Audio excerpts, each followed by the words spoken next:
Alright guys, iCupFit's back here for season 20 of iCup Clan League between Disturbed Minds and Noobs Team Week 1. Spawning in the top left, it will be the Red Protoss, Disturbed Minds 360. And spawning in the bottom left, it will be the Blue Zerg. Competing, it will be Noob Team's Flip. So that's going to be awesome.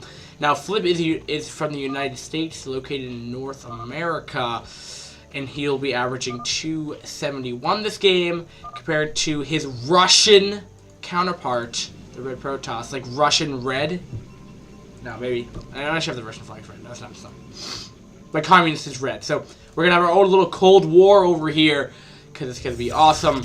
And it looks like a Forge Fast Expand, which is not really that out of the ordinary. But our little Russian counterpart is going to be awesome. But he has... So the statistics of both these players is going to be averaging. He's averaging 240 this game, if I failed to mention. He's been playing. This game was played on the 14th, April 14th. Excuse me. I'm sorry. I was getting a little wacky out with the Cold War, but this will be our Cold War match, I guess, because it's U.S. versus Russian. But we will be seeing 9 pool. It might just be pool before hatch as well. No, we're going to be seeing a 9 pool actually. Oddly enough, no, it looks like he's just using the gas trick, and the map will be Fighting Spirit, and I hate this map, by the way. And okay, but actually getting like the statistics, his PVZ is an 80.8 win rate, and he's played 21 games and lost 5 of them, compared to Flip, who's been playing since season 20 to season 22. He's a B+ player, and he's 159 in 65 right now, and he's 79.2% win rate against Protoss when he's Zerg. And don't mind this. I'm trying to read all my stats. It's really bad. It's 79, and he's 19-5 win rate. So so the positions on this map will be seeing 2 cannons as well. I don't know, 9 pool. I mean, this is definitely not all in. He's not getting the gas or anything, but it's interesting. I don't know.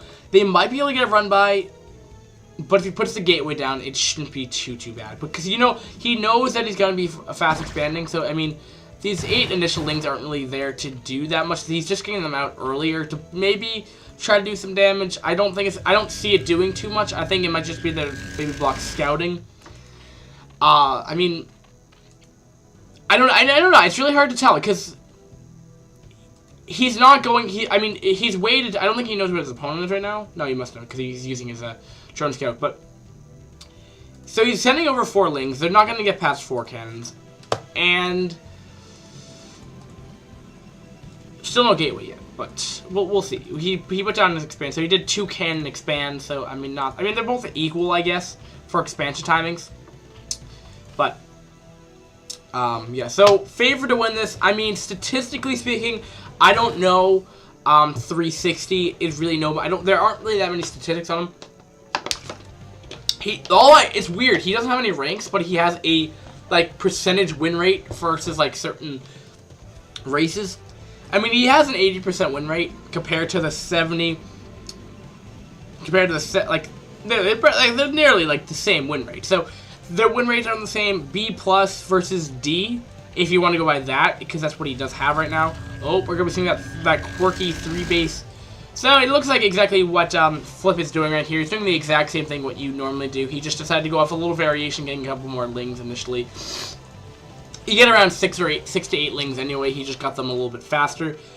Not the end of the world, really. His natural's getting operational now. He transferred probes over, now 360. And yeah, so I'm trying to figure out what's going on. So ZVP, he's going early layer. Now this can either equal into going lurker or muta, generically speaking. I've seen 2. No, that's Terra. Now there's what Zerg will often do is they'll get lurker or muta, whatever they want to do. And then from there, their late game composition will be Defiler, Ling, Lurker, Muta. Tends to be what it be, and then they go into Ultralisk. That's the same thing in ZVT as well. Similar.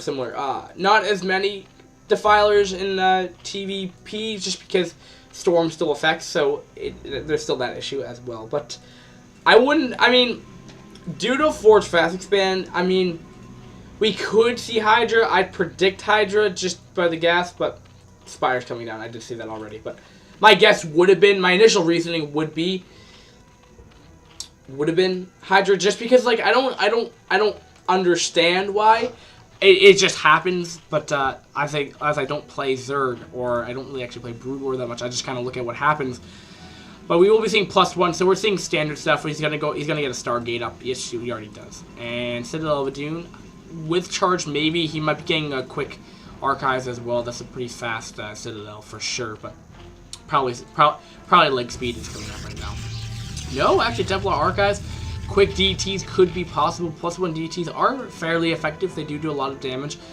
They do 45, I think, per hit or something along those crazy shenanigans. And I believe he's going to be putting on 2 more hatcheries, of what I understand of this quirky 3-base Zerg, is that he's going to put another one around here. It tends to be where Fighting Spirit tends to, this is on Fighting Spirit. This is where they tend to put their other hatchery. You guys for just run by stuff. The Corsair is out, and you will get a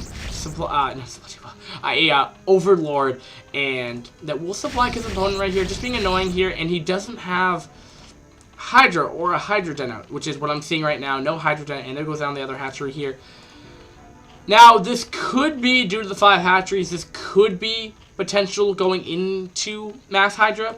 Just a little bit later timing push, but their Scourge are out, so this should deal with the Corsair okay, because of what I remember listening to a cast a while back, the quote-unquote magic number for Corsair is 5 to do with Scourge, because it's 1 shot for these guys to kill off Scourge, so that's when you can get up where Scourge aren't really that effective after the point. So, I mean, it's gonna have to depend on exactly if he's going to want to. Ooh, will it connect? I don't think it will. Ooh, but there's 2 Scourge right here. 1 will connect, but it looks like they're gonna have to go back home now because they're not gonna do too much.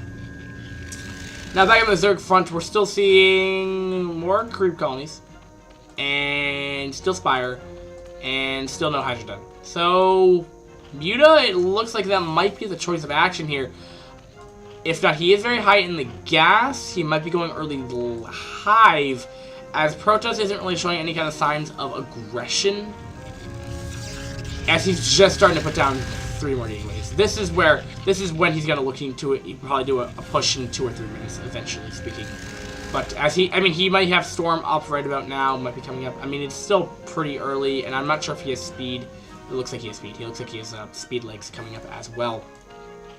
Evo Team's coming up before Hydrogen, and taking another base, so it looks like we're seeing a macro PBZ for sure right now. Protoss might want to look to expand. He is getting down a Reaver facility now that either might be OBS or potential Reaver drop. You don't see a lot of Reaver drops in TVP, but, no, it's ZVP, excuse me, but it can happen for sure right now, and I'm just thinking, he's continuing to produce Corsair, which is interesting. I don't know if I quite agree with this, but that's okay. That doesn't necessarily. I mean, he's taking his 3rd right now, which is odd. Because he's actually expanding to his opponent, which again is another thing. But he does have Zealot Wall, so he's okay. But he also will have defense to the Storms right here, and that will pretty much kill any kind of Lings coming up here as well. But Protoss is doing something kind of. I mean, I don't see the initial reason for the Corsair. I mean, we're actually, you know what, he might be knowing. He might have an OBS in the base. I mean, at this point in the time when you don't see a Hydrogen, I mean, he might not know, he might not have complete scouting over all of his bases, but we're not seeing a Hydrogen. The viewer of this game does not see Hydra. It's just all air. So, I mean, definitely Corsair pretty much counter any anti-air, especially when you start getting up these high numbers. Muta really do really bad against them. He might even get +1 air. I'm not sure if he did quite get that. No +1 on the neutron flare, but that would be a very big signification that he would be going, you know, more main air. I mean, there's range, getting a pretty late range, but that's okay because you don't really get Dragoons until late game. But we will be having that. There's a lot of Scourge though, and when you have that many Scourge, it doesn't really matter how many Corsair you have, they're gonna hit. Because there's just too many of them. And, ooh, they're susceptible to, that will potentially supply block him, but will the Scourge Fleet come back in? No, it doesn't look like that. He might lose. Oh, he's just going to let 2 Overlords completely get decimated right here. Now, will that last one go down? It looks like one more shot will make it go down. Well, the Scourge are going to eventually connect right here. Oh, my goodness. Okay, phew. That could have been very, very bad, but... Now that Mutaflock is out, DT is going to be making this down here, but he doesn't... Oh, no, the Overlord's just getting in time for sure right there, and that's like a... That's a lot of Muta, by the way. But that's like a tower defense kind of like, but I believe that will be... No Spore Colony yet. That is a lot of Muta, and... Oh my... That's a lot of air. He's just going mass air. I've never seen this much air in PvZ before, but now there's really nothing... Nice transfer right now, but I'm not sure if this is... I think there's just too much Muta here to do anything. Too much Scourge right here connecting all to the Corsair right now as well. And Zerg's pretty much left off with 3 base with no punishing at all right now. And I think what 360 was anticipating was the 3 base timing push of a Hydra, but that just never came in. You know, you get that storm out, you know, fairly efficiently, pretty quickly. It's time. I didn't check the timing of the storm coming up, but it should be done because it's around 11 minutes right now. If it hasn't been started yet, it should be started right about now because this should be telling him like I need storm, but I think he already has storm. But look at the mutant numbers right there. I mean, also they're not like that is 17 muta, I believe, because that's 1 control group and +5. So he did lose 1 muta from a tank, but now from a cannon right here. Corsair are gonna be here though. Storm is going off though, so storm has been shown. And he just has storm. He's storming his own zealot there, making him lose around 100 HP. Not his best move, but we're just seeing mass air coming out right now. I'm not sure. The third is pretty heavily defended. 200 energy on both of these High Templar right here. Not for a lot of storm. These zealots might just die and might lose a Corsair as well right here. Easy getting air upgrades. It doesn't look like that at all. Going for quick hide as well, like sub 12 minutes. And I'm not well. I've seen 10-minute layers too. I mean hives too. So I guess he's just wanting. I mean. When you have 4 bases, why not go to quick hive? But he's losing I don't know. I think this is another time where he wants to push in well these mutas here. I think he's gonna lose too much money, too many muta, excuse me, right now. And he's gonna have to push out here. He needs upgrades. He does have +1 carapace though, which is definitely gonna help for sure. Gets this Corsair right now, but he is doing nice muta micro coming out of Flip right now for sure right here, showing the B+ ranking of him. But ooh, you must be careful. He might just want to lose that extra Overlord right there, as he has been taking, surprisingly speaking, I mean, he's been off of 4 base, he's lost a lot of Overlords, he doesn't even have speed for him yet, and yet he's still at a 108 supply, compared to 141 though, so, but keep in mind, 360's, you know, fairly doing pretty well right here. He has 141 supply, and Muta, well, that's a lot of Lings though, keep in mind, is he or does he have Crackling? I think he might have Crackling already. He is getting +1 carapace on his Lings right now, so, just so they don't die super fast. But that is a lot of Protoss army right there. And good amount of Sunkens right there, defended by the Eva Chamber and Hatchery right there. Lings are trying to get in there, but there's just the ramp is so hard to get in right now. It's, you know, gonna be kind of hard for what's his name to get through this. Flip to get through this right now. I'm just trying to figure out where his whole army is. He's getting with the muta from the rear, trying to snipe off. Ooh, storm right on all over the muta right there and decimating the whole army. Ultras are popping, but will there be enough though? That is a lot of stuff right there, and I'm not sure if 360 may have to. I mean, actually, not 360. Flip might have to GG out. I don't really see how he can deal with it. But when I'm saying that, he has a lot of Lings right here. Now, if he loses the High Templar, these are all out of storm right now. Yeah, now they're all out of storm right there. A lot of Lings are falling though. I wonder how many kills that High Templar got. 5. The other one must have like at least 20. At the same time, Protoss will be expanding to that 10 o'clock position over there. And did that do that much damage? I mean, Protoss, you know, did bring out a lot of their units out here, but I mean, at what cost? I mean, there's a DT in here, but no, he's off of 5 base. He's taking that 6 o'clock right now, and I really don't think he did too much. I mean, I don't think the other player's really done much to either player right now. I mean, I'm looking up the supplies. Let's look at 126 to 145. So 360's ahead in supply right now. He's going to be sending a lot of Lings over here right now. Protoss is plus 2, but he did lose a handful of the Corsair up, 2 of them. They're not utilizing the Scourge to the best of visibility, but there's a lot of Lings, a lot of Ultras here, but they're not really, they don't have their crucial upgrades with the +5 right here. He's just running a lot more Ultras right here, and let's see right now, Storm is going off over here, and going on, more Lings are streaming over there. I wonder where his Mutaflock is. Maybe he's just going to mass production of Ling and Ultras right here. Looks like this base will go down. GG, WWGG. I'm confused. Well, I mean, let's quickly look at the mini-map before I go to the stats. What we're seeing right now is that Flip was off a 6 base untouched. We saw that 360 was off a 4 base. I think he may have just wanted to go on a game number 2, maybe. I think you know what 360 did wrong this game, and a lot of players do this. Brood War is a pretty. I got my water. Brood War is kind of a. There's only so many builds your player can go, and a lot of the time you anticipate the standard build. Most of the time you'll see. Most time when you see in TV, at least of what I've seen in ZVP, Zerg will often go. They'll go if they go 3 base. Now I'm not sure if 360 knew about it. I'm pretty sure he did. No, he must have known because of the DT going in there. So that must have told him, okay, he's either going Spire or Hydrogen first. If you went Spire first, that normally means he's just getting out Scourge, and then you're getting the Hydrogen together. He gets Scourge to compensate for the Corsair that are going to be roaming his base.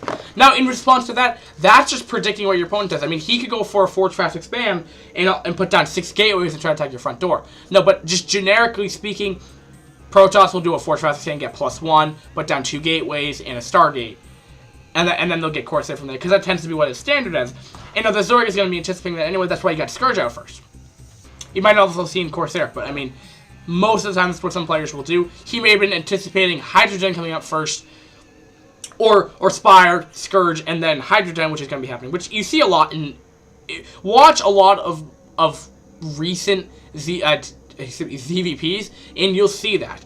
Go on iCup, download a whole bunch of ZVP replays of recent, and you'll see that a lot of Hydra will be involved for a timing push. That's why you got Storm early. That's why you got the Temple Archives, which is a little awkward. You don't really get Storm that early, which kind of put him in a little awkward position because he was anticipating for that. Storm isn't that great against Muta, but we did see they didn't melt away when they get scenario, but Muta are so mobile they can get around that. So I think that's what kind of hurt him. From that, he just didn't anticipate his opponent. Also, he didn't really be super aggressive. He was playing more of a defensive standpoint, not to the point like it was last game, like he was forcing himself into a defensive position, because when that Hydra comes in, you have to play defensive. You can't be aggressive, or else you just get overwhelmed. So you have to get a better concave and you have to force the Hydra in a condensed spot where you can storm, where they can't really do too much. That's how people compensate for it.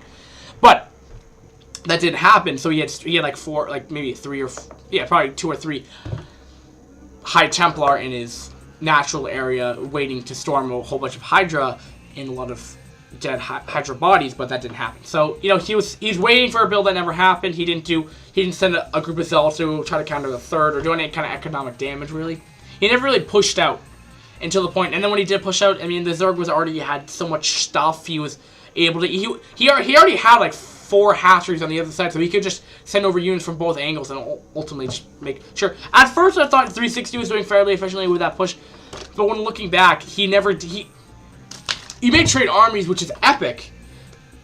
But you know, in ZVP, when that happens, is Zerg will make a bigger army before Protoss can, unless Protoss is off 1,000 bases. And sometimes you'll see that's what a lot of late game tends to be, why it's longer, but. The fact of the matter is that they traded armies. Zerg's going to be able to outproduce. Even though the Protoss supply was higher, they're going to have more units, which ultimately will help them. And from that, he didn't do any economic damage. He didn't take away any tech buildings or anything like that. So the Zerg wouldn't counterattack. Right when that push that push ended, he got a whole bunch of Lings, a whole bunch of Vultures, and just moved to his 4th. Which he was like, okay, great, I can't do anything because now my 4th is dead. I mean, he was mining sufficiently off of the 3 bases he was on, his main, natural, and 3rd, but there you go. But, like, stats-wise, my coloring on my monitor changed.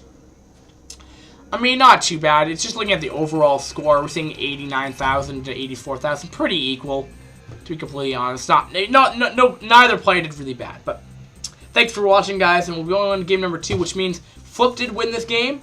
So we'll see if there'll be a game number 3 if 360 can come back. Thanks for watching, guys. Peace.